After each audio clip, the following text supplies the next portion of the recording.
The keyless access system warning light is your vehicle's way of telling you there's a problem with the keyless entry system. Understanding what this light means can save you time and money. The warning light behaves in three distinct ways, each indicating different types of problems. A solid light typically means a system malfunction or complete failure.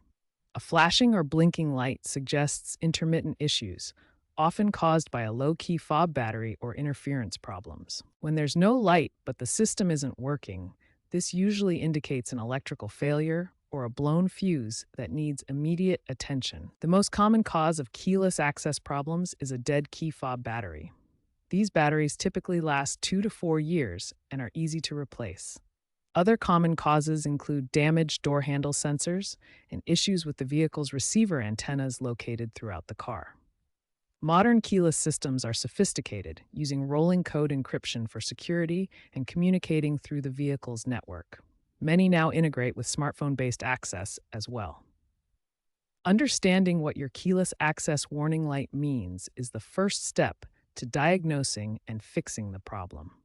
Whether it's a simple battery replacement or a more complex system issue, knowing the warning signs helps you take the right action. The first and most important troubleshooting step is replacing the key fob battery. This solves 65% of all keyless access problems. Next, perform a physical inspection of your vehicle's keyless system components. Check door handles for damage, inspect antenna locations, and verify the system fuse integrity. If the problem persists, try a complete system reset.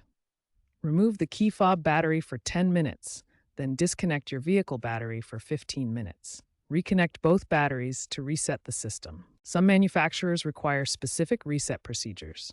For Toyota and Lexus vehicles, sit in the driver's seat, turn the key to the on position, and press the lock-unlock button on the door. Repeat this process 3 times. If basic troubleshooting doesn't resolve the issue, advanced diagnostics with an OBD2 scanner may be required.